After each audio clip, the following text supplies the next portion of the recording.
भाग्य को कोसने वाले लोग इस कहानी को जरूर सुने। एक बार एक इंसान अपनी जिंदगी से बहुत परेशान था। वह हर समय अपने आप को कोसता रहता था कि क्या जिंदगी मिली है, मुझे क्या जीवन है, हर परेशानी मेरे साथ ही है, हर दुख मुझे ही आकर घरता है, हर झंझट मेरे ही सर पड़ती है। एक दिन इसी तरह अपने आप को बैठा हुआ कोस रहा था कि क्या नसीब है मेरा, क्या किस्मत है मेरी, क्या जिंदगी है मेरी कि तभी अचानक एक बाज अपने शिकार को पंजों में दबाए हुए एक पेड़ पर आकर बैठ जाता है और वहीं पर अपने उस शिकार को खाने लग जाता है। यह परेशान आदमी जब उस बाज को देखता है तो कहने लगता है कि क्या जिंदगी है इसकी, क्या जीवन जी रहा है, मजे का ना इसे खाने की चिंता, ना पीने की, ना पहनने की और ना ही परिवार की शिकार करता है और मस्त खुली हवाओं में कभी इधर घूमता है कभी उधर घूमता है,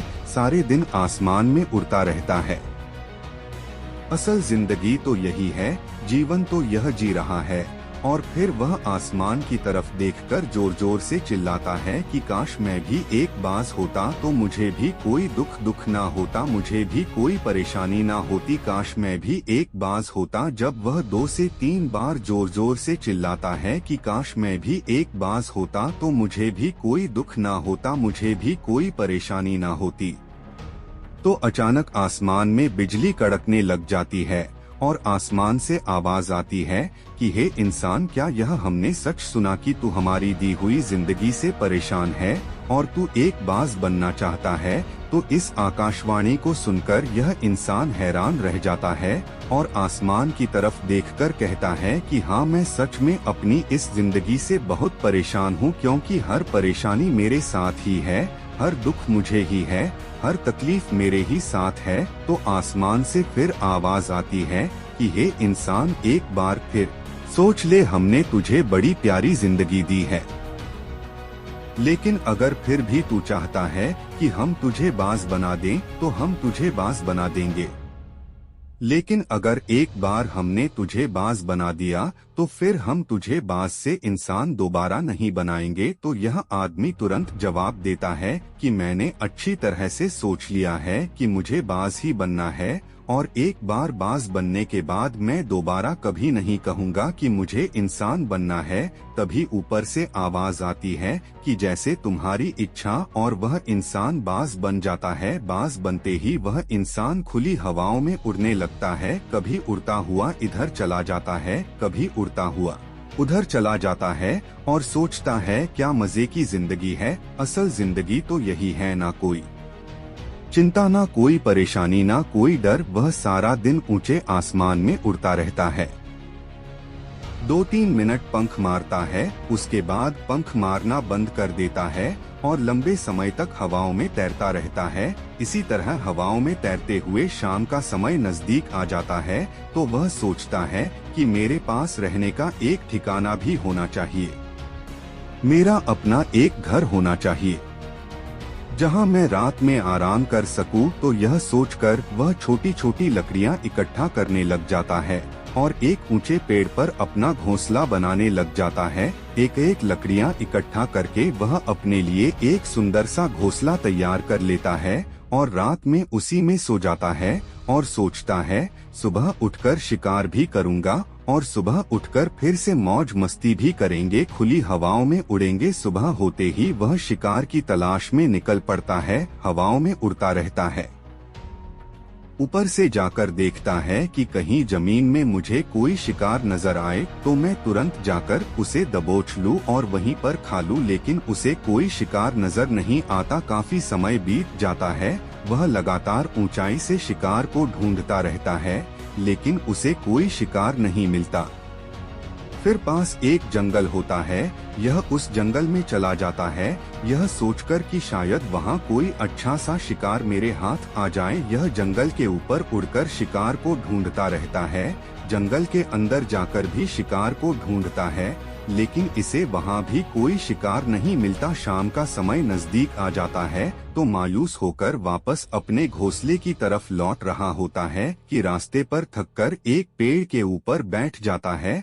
जब यह उस पेड़ के ऊपर बैठा होता है तो उसकी नजर एक बीमार चिड़िया पर पड़ती है जो कि ल अवस्था में होती है, यह तुरंत जाकर उसे दबोच लेता है, उसके पंख निकालकर अलग कर देता है और उसे खा जाता है। उस चिड़िया को खाने के बाद वह अपने घोंसले की तरफ उड़ जाता है और रास्ते में सोचता है कि चलो बीमार चिड़िया ही सही, लेकिन कुछ तो खाने को मिला। वह अपने घोंसले पर पहुंचकर आराम करने लगता है और सोचता है सुबह एक अच्छा सा शिकार पकड़ूं और अपनी भूख मिटा लूंगा। जैसे ही सुबह का प्रकाश होता है, यह निकल पड़ता है, अपने शिकार की तलाश में हवा में उड़ता रहता है, लेकिन आज फिर कोई शिकार इसके हाथ नहीं आता। काफी समय बीत जाता है, यह ऊंचाइयों पर जाकर अपनी तेज नजरों से शिकार को ढूंढने की पूरी कोशिश करता है, लेकिन इसे कोई भी शिकार नजर नहीं आता। फिर यह पास के उस जंगल की तरफ चला जाता है, लेकिन इसे वहाँ भी कोई शिकार नहीं मिलता। इसी प्रकार पूरे दिन उड़ते उड़ते शाम का समय नजदीक आ जाता है, तो यह निराश होकर वापस लौटने लगता है और रास्ते में एक पेड़ पर आकर बैठ जाता है। सोचता है शायद आज फिर कोई बीमार चिड़िया मेरा इंतजार कर रही हो, लेकिन हर बार किस्मत मेहरबान थोड़ी होती है। आज इसे कोई बीमार चिड़िया नहीं मिलती। यह थक हार कर वापस अपने घोंसले की तरफ चल पड़ता है और घोंसले पर पहुंचकर भूखा प्यासा ही सो जाता है और सोचता है कल सुबह एक बड़ा सा शिकार पकड़ा और आज की भूख भी मिटा लूंगा।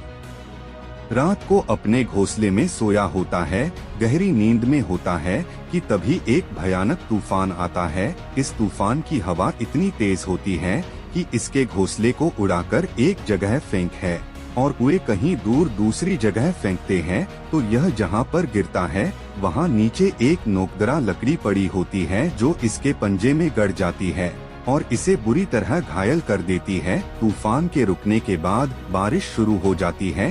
तेज बारिश होती रहती है, पर यह किसी तरह से पेड़ों के नीचे छुपकर बैठा रहता है। बड़ी मुश्किल से इसकी रात कटती है। जब सुबह होती है तो बारिश रुक जाती है। बारिश के रुकते ही चारों तरफ खुशियां छा जाती हैं, चारों तरफ हरियाली छा जाती है, नदियां और झरने तेजी से बहने लगते हैं। सब कुछ फिर पहले के जैसा हो जाता है, लेकिन यह बाज अब पहले के जैसा नहीं रहा। इसका पाँव बुरी तरह घायल हो चुका है। इसके पंजे में जो लकड़ी लगी थी उसकी वजह से इसका पंजा बुरी तरह क्षत हो गया है। और मैं आपको बता दूं कि बाज का जो पंजा होता है वह उसके शिकार को पकड़ने के लिए सबसे जरूरी होता है, क्योंकि बाज अपने पंजों से ही अपने शिकार को पकड़ता है, दबोच होता है और फिर अपनी चोंच के माध्यम से नोच नोच कर खाता है। लेकिन अब इस बाज का पंजा बुरी तरह से घायल हो चुका था और वह पिछले 2 दिनों से भूखा भी था। यह शिकार की खोज में थोड़ा सा उड़ता है कि शायद फिर कहीं कोई बीमार चिड़िया इसे मिल जाए, लेकिन कहाँ बार बार कोई बीमार चिड़िया मिलने वाली थी। वह कुछ देर तक उड़ता है, लेकिन फिर भूख और दर्द के मारे थककर एक पेड़ पर आकर बैठ जाता है। वह पेड़ पर आकर बैठ तो जाता है, लेकिन उसे पता नहीं था कि यहाँ एक और मुसीबत उसका इंतजार कर रही है। और वह मुसीबत यह थी कि 8-10 कौओं का एक झुंड मिलकर इसे परेशान करने लग जाते हैं। इसके ऊपर आकर इसके घाव में चोट मारने लग जाते हैं। उन्हें भी पता चल जाता है कि यह बाज घायल है और भूख की वजह से कमजोर भी है। यह बाज उनसे बचने के लिए थोड़ा सा उड़ता है और फिर जाकर बैठ जाता है, उनसे पीछा छुड़ाने का प्रयास करता है, लेकिन वह फिर इसके पीछे आ जाते हैं। तो यह फिर उड़कर थोड़ी दूर चला जाता है, लेकिन वह इसका पीछा नहीं छोड़ते और बार बार इसके पास आकर इसे परेशान करते हैं। कौवे अक्सर बाज के साथ ऐसा करते हैं, लेकिन फिर बाज भी उनके साथ एक खेल खेलता है। जब कौओं का झुंड बाज को परेशान करता है और उनका पीछा नहीं छोड़ता, तो बाज हवा में सीधी उड़ान भरने लग जाता है। वह तेजी से सीधा ऊपर की ओर उड़ने लग जाता है। कौवे भी उसके पीछे उड़ते हैं, लेकिन कुछ देर तक उड़ने के बाद कौवे ऐसी ऊंचाई पर पहुंच जाते हैं जहां पर उन्हें ठीक से ऑक्सीजन मिलनी बंद हो जाती है। उनका दम घुटने लग जाता है, उनकी सांस रुकने लग जाती है। तो फिर वह वहां से ऊपर नहीं जा पाते, पर क्योंकि बाज तो बादलों से भी ऊपर उड़ सकता है, इसीलिए वह तो ऊपर चला जाता है। लेकिन कौवे वहां से ऊपर नहीं जा पाते और वो नीचे आने लगते हैं, तो इस तरीके से बाज उनसे अपना पीछा छुड़ा लेता है। लेकिन ऐसा करने के लिए, इतनी ऊंची उड़ान भरने के लिए इस बाज के पास उतनी ताकत नहीं थी, क्योंकि यह भूखा भी था और घायल भी था। तो यह उड़ता और थोड़ी सी दूर जाकर बैठ जाता और कौवे फिर आकर इसे परेशान करने लग जाते। इसी तरह भूख और घायल हालत में एक दिन गुजर जाता है, दूसरा दिन गुजर जाता है, तीसरा दिन गुजर जाता है, लेकिन इसकी हालत में कोई सुधार नहीं हो रहा था। वह बद से बदतर होती जा रही थी। चौथे दिन जब यह बिल्कुल खत्म होने पर आ जाता है, इसके अंदर बिल्कुल ताकत नहीं बचती और इसका शरीर इसका साथ छोड़ने लगता है, तो यह किसी तरीके से उड़कर पास ही इंसानों की एक हॉस्पिटल होती है, उसकी छत पर आकर बैठ जाता है और वहां से आने जाने वाले मरीजों को देखता है और अपने आप से कहता है कि काश आज मैं एक इंसान होता तो ऐसे छोटे मोटे जख्मों का हॉस्पिटल से इलाज करवा लेता या किसी को बता देता कि मैं भूखा हूँ, परेशान हूँ, मेरे साथ यह परेशानी है।